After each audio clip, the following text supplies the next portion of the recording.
Hi friends, నమస్తే. Welcome back to Yoshni kitchen. ఈ రోజు మన వీడియోలో టూటీ ఫ్రూటీలను చూపించబోతున్నానండి. వీటిని కేక్స్ లోకైనా, ఐస్ క్రీమ్స్ లోకైనా, అలానే జ్యూసెస్ లోకైనా, డిజర్ట్స్ లోకైనా యూజ్ చేసుకోవచ్చండి. మరి ఈ టూటీ ఫ్రూటీలను మన ఇంట్లోనే చాలా అంటే చాలా ఈజీగా చేసుకోవచ్చండి. మరి లేట్ చేయకుండా టూటీ ఫ్రూటీలను ఏ విధంగా ప్రిపేర్ చేసుకోవాలో చూసేద్దాం.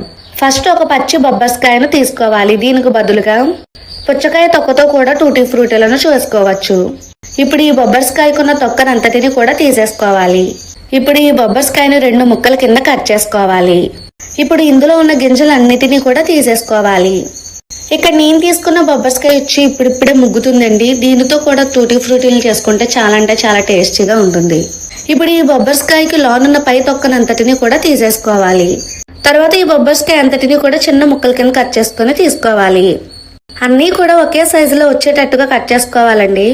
ఇక్కడ నేను చూపిస్తున్నట్టుగా బొబ్బర్స్కాయ అంతా కూడా చిన్న ముక్కల కింద కట్ చేసుకుని తీసుకున్న తర్వాత ఇప్పుడు వీటిని అన్నిటినీ కూడా ఒక బౌల్లోకి వేసుకోవాలి. ఇప్పుడు ఈ ముక్కలు మునిగేంత వరకు నీళ్ళను వేసుకోవాలి.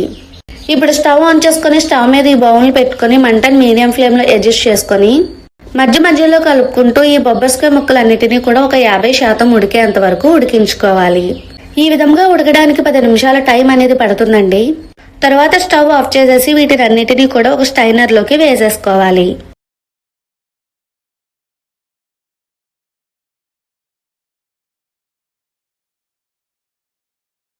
స్టైనర్ లోకి బొబ్బస్కాయ ముక్కలన్నిటినీ కూడా వేసేసుకున్న తర్వాత వీటిని పూర్తిగా చల్లారనివ్వాలి. ఇప్పుడు ఈ బొబ్బస్కాయ ముక్కలు పూర్తిగా అన్ని చల్లారిపోయిన తర్వాత ఇప్పుడు స్టవ్ ఆన్ చేసుకుని ఒక బౌల్ని పెట్టుకొని ఇందులోకి ఒక 1/2 కప్పు వరకు పంచదారని వేసుకోవాలి. ఇప్పుడు ఇదే కప్పుతో 1 కప్పు వరకు నీళ్ళని వేసుకుని ఈ పంచదార అంతా కూడా కరిగేంత వరకు మరగబెట్టుకోవాలి. మనకి ఈ పంచదార ఎలాంటి పాకం కూడా రానవసరం లేదండి. పంచదార అంతా కూడా కరిగిపోయిన తర్వాత ఇప్పుడు ఇందులోకి మనం ఉడకపెట్టుకున్న బొబ్బస్కాయ ముక్కలు అన్నిటినీ కూడా వేసేసుకోవాలి. ఈ ముక్కలని వేసుకున్న తర్వాత మంటని హై ఫ్లేమ్ లో అడ్జస్ట్ చేసుకొని ఈ పాకంలో బొబ్బర్స్కాయ ముక్కలు 20 నిమిషాల పాటు ఉడికిన తర్వాత వీటిని స్టవ్ ఆఫ్ చేసేయాలి.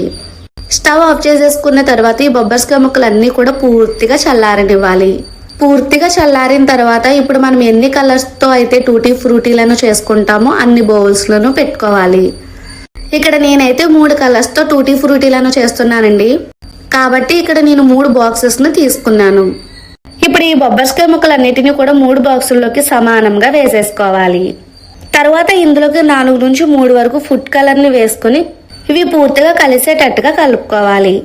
ఇక్కడ నేనైతే రెడ్, ఆరెంజ్, గ్రీన్ ని యూజ్ చేశానండి. మూడిటిల్లో కూడా 3 నుంచి 4 చుక్కల కింద వేసుకుని వీటిని అన్నిటినీ కూడా బాగా కలిసేటట్టుగా కలుపుకోవాలి. ఈ విధంగా కలర్ అంతా కూడా కలిసేటట్టుగా కలుపుకున్న తర్వాత వీటిపైన మూత పెట్టుకొని ఇప్పుడు ఈ టూటీ ఫ్రూటీలను 8 గంటల పాటు నాననివ్వాలి. ఈ విధంగా మనం 8 గంటల పాటు నాననివ్వడం వలన ఈ బొబ్బర్స్కాయ ముక్కలకి కలర్ అనేది బాగా పడుతుందండి. 8 గంటల తర్వాత ఒకసారి బాక్స్ ఓపెన్ చేసుకుని వీటిని అన్నిటినీ కూడా ఒకసారి కలిపేసుకోవాలి. చూడండి, టూటీ ఫ్రూటీలకి మనకి ఎంత చక్కగా కలర్ అనేది పట్టిందో. ఇప్పుడు వీటిని ఒక టిష్యూ పేపర్ మీద కానీ లేదంటే న్యూస్ పేపర్ మీద కానీ ఇప్పుడు వీటిని పలచగా వేసుకుని 1 గంట పాటు ఎండలో ఎండబెట్టుకోవాలి. ఈ టూటీ ఫ్రూటీలను నీడలో కూడా ఎండబెట్టుకోవచ్చండి, కానీ టైం అనేది ఎక్కువ పడుతుంది. ఇప్పుడు మనకి ఎండలు బాగా కాస్తున్నాయి కాబట్టి 1 గంట పాటు ఎండలో ఎండబెట్టుకుంటే టూటీ ఫ్రూటీలు త్వరగా ఎండిపోతాయి. అలానే ఈ టూటీ ఫ్రూటీలు మరీ డ్రైగా అయ్యేంత వరకు కూడా ఎండబెట్టుకోకూడదండి. దీనిపైన ఉన్న తడి అంతా కూడా ఆరిపోతే సరిపోతుంది. చూడండి, నేను గంట తర్వాత చూపిస్తున్నాను. టూటీ ఫ్రూటీలు మనకి ఈ విధంగా చక్కగా ఆరి ఉంటాయి. ఈ విధంగా ఆరిన తర్వాత మనకి టూటీ ఫ్రూటీ అని రెడీ అయిపోయినట్లేనండి. ఈ 3 కూడా కలిపేసుకొని ఒక బాక్స్ లో వేసుకొని ఫ్రిడ్జ్ లో స్టోర్ చేసుకుంటే 1 ఇయర్ పాటు స్టోర్ ఉంటాయి. మరి మనకి బయట కొనే పని లేకుండా ఇంట్లోనే ఈ టూటీ ఫ్రూటీలను తయారు చేసుకోవచ్చండి. ఈ విధంగా తయారు చేసుకున్న టూటీ ఫ్రూటీలను ఫ్రిడ్జ్ లో స్టోర్ చేసుకుంటే 1 ఇయర్ పాటు పాడవకుండా ఉంటాయి. మనకి ఎప్పుడు కావాలంటే అప్పుడు తీసుకుని యూజ్ చేసుకోవచ్చు. అంతేనండి, చాలా అంటే చాలా ఈజీగా ఈ టూటీ ఫ్రూటీలను తయారు చేసేసుకోవచ్చు. మరి ఈ వీడియో కనుక మీకు నచ్చితే లైక్ చేసి మీ ఫ్రెండ్స్ కి, మీ రిలేటివ్స్ కి షేర్ చేయండి. మరి అన్ని ఈజీ అండ్ హెల్దీ రెసిపీస్ కోసం నా ఛానల్ ని సబ్స్క్రైబ్ చేసుకోండి. Thank you for watching. Bye.